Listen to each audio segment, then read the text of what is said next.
ማንም ሰው ከፖለቲካ ውጪ መሆን አይችልም። ሁለተኛ ፖለቲካዊ ጉዳይ ማንሳት ደግሞ እንደ ኮነን የሚታይ ነገር መሆን የለበትም። በካሴት ውስጥ በዝርዝር ተጠቅሰዋል። ሁሉም ጠቅሶ ለማለፍ አስቸጋሪ ነው።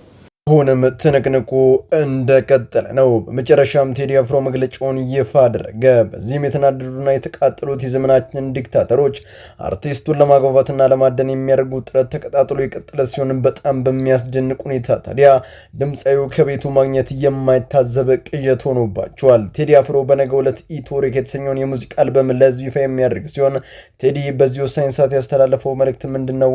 በዝርዝር እንመለከተዋለን። ትናንትና በግልጽ ዛሬ በሚስጥር የሚመራኝ አለቃዬ ለማ መገርሳ የኢትዮጵያ ህዝብ እውነቱን ማወቅ ይገባዋል።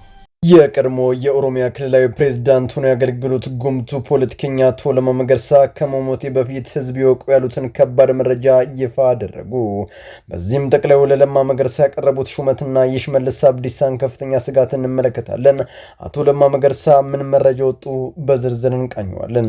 ቁጥሩ ሱፊያ፣ ሰለፊያ፣ ወሃቢያ፣ ኢኽዋንያ፣ ሺአ፣ ቲጃንያ ምናምንያ እንግዲህ አህመዲን ጀበል የሚጠራቸው እነዚህ እምነቶች ሙስሊሙን ማህበረሰብ ለብዙ ከፋፍሎታል። በነብያቸው ዘመን ግን እኚህ ሁሉ ክፍሎችና ልምምዶች እንዳልነበሩ ገልጾ አህመዲን ጀበል ከነዚህ ውስጥ የቱን ይከተላል? ከራሱ አንደበት አድምጠን እንመለስ። እኔ አህመዲን ጀበል ሱፊያ ነኝ። እነዚህ አሁን እርሱ ከጠራቸው ዋሃቢያ፣ ሱፊያ፣ ቲጃንያ፣ ኢኽዋንያ ውስጥ አህመዲን ጀበል ቀድሞ በነበረው የሱፊያ እምነት ተከታይ መሆኑን ይፋ ያደረገ ሲሆን በአሁን ደግሞ ተገልብጦ ዋሃቢያን ሊቀበል እንዴት እንደቻለና በአሁን ሰዓት በኢትዮጵያ ክርስቲያኖች ላይ እያራመደ ያለውን አደገኛ አካሄድ አስመለክታችኋለሁ። የዚህን የእሱን ተኩላነት በደንብ የተረዱ መሻይኮች አህመዲንን እንዲያጋልጦታል። አህመዲን ጀበል ያሲን ኑሩ ካሚል የአንዋር መስጊድ ህዝብን አስለቅሰዋል። በምንድን ያስለቀሱት?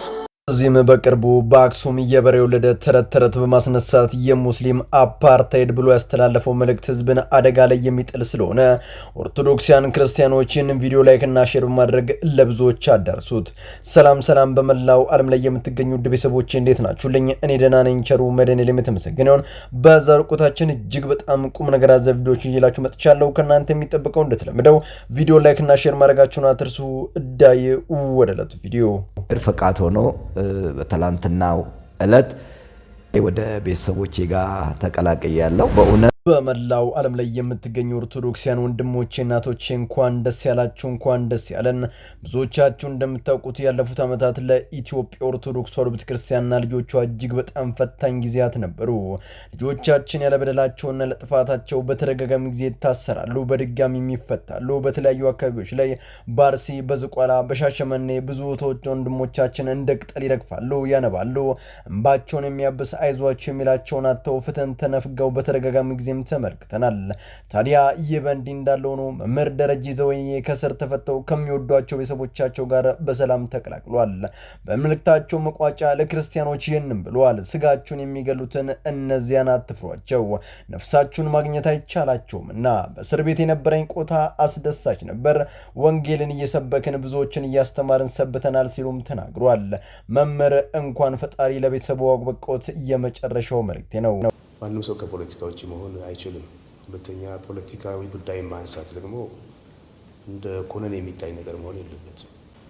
በካሴት ውስጥ በዝርዝር ተጠቅሰዋል። የሶሻል ሚዲያውን ትኩረት መሳብ ብዙዎችን እያነጋገረ ያለው የቴዲ አፍሮ ኢትዮሪክ አልበም ከህፃን እስከ አዋቂ ምን ጉድ ነው ያዘለው በሚል ሊሰማው በእጅጉ ጓጉቷል። እንዲሆን የሆነበት ምክንያትም በአርቲስት ቲቪ ላይ ቀርቦ መግለጫ ለመስጠት በተቃረበበት ወቅት እግድ መጣሉ ነው።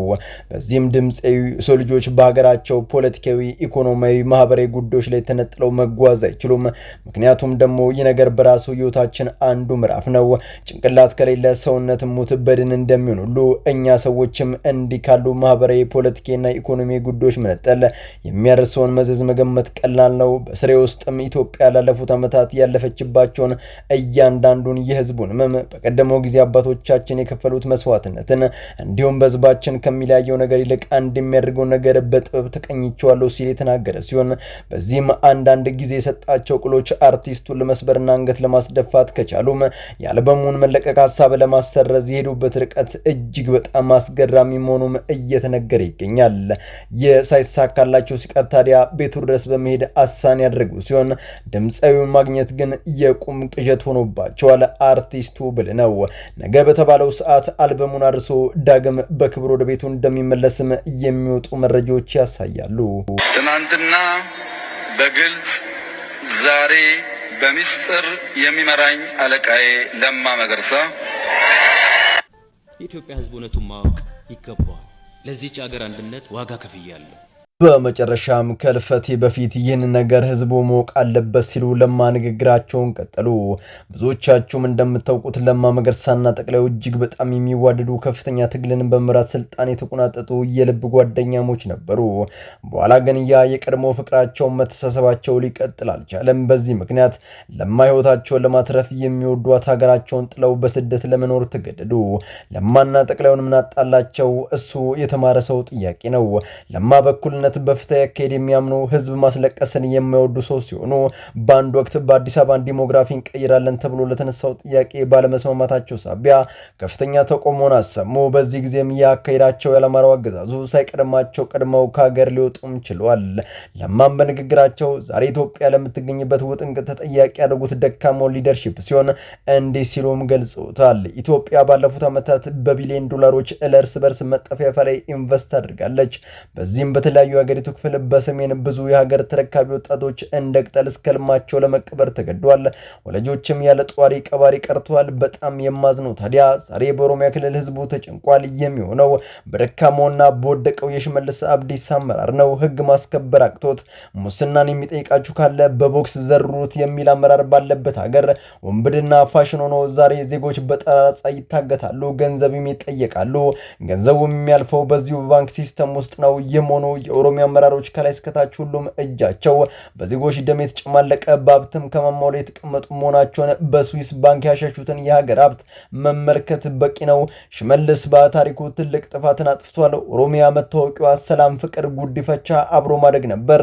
ዛሬስ በሱ ዘመን ዜጎች በእምነታቸው፣ በባህላቸው፣ በማንነታቸው እየተለዩ መቀጠፍ ሆኗል ስራቸው ሲል ተናግሯል። በዚህም ጠቅላዩ ለለማ መገርሳ ተመለስ፣ የምትፈልገውንም ቦታ ያዝ፣ እባክን አግዘኝ ሲሉ ጥያቄን አቅርበዋል። ለማ የእውነት ሰው ኮርተንብሃል። ቁጠሩ።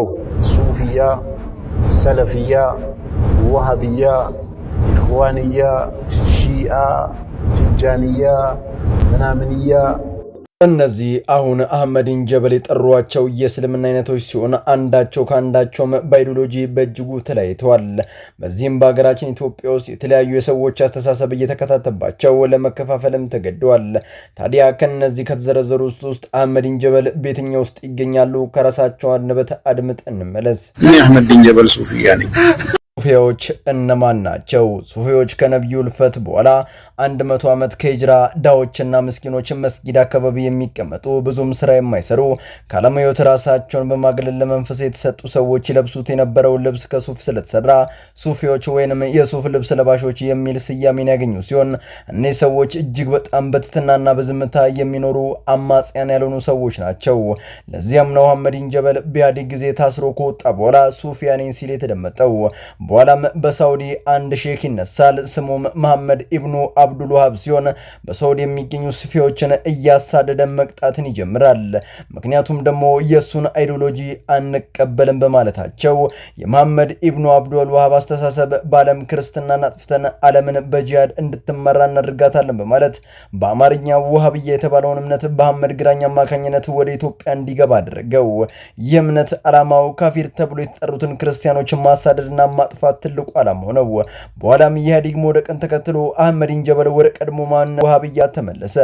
ዛሬም በተለያዩ ሀገራችን ክፍሎች ላይ ለሚፈጸሙ እያንዳንዱ ጥቃቶች ይህ ሰው ተጠያቂ ነው። ለዚያም ነው በአክሱም ያልተፈጠረውን ተፈጠረ በሚል የሐሰት ትርክት የአክሱም አፓርታይድ ብሎ በማስተማር ዳግም በክርስቲያኖች ላይ አዋጅ እንዲታወጅን በማድረግ ከፍተኛ የተባለን እንቅስቃሴን እየመራ የሚገኘውና ተጠንቀቁት የመጨረሻው መልእክቴ ነው። በመላው ዓለም ላይ የምትገኙ ቤተሰቦቼ ለዛሬ እናንተን ያስተምራሉ፣ ይጠቅማሉ፣ መረጃ ይሆናሉ ብዬ ያሰብኳቸው ቪዲዮዎች በዚህ መልኩ አቀረብኩላችሁ። በቀጣይ በሌሎች አስተማሪ ቪዲዮዎች እንገናኛለን። ለዚህ ቻናል አዲስ ከሆናችሁ ምን ይጠበቃችሁ ነው? መለስ ያላችሁ ሰብስክራይብ፣ ላይክ፣ ሼር ማድረጋችሁን አትርሱ። ባላችሁበት ሁሉ ክፉ ሳይነካችሁ በሰላም በቸር በጤና ቆዩልኝ። ይመቻችሁ።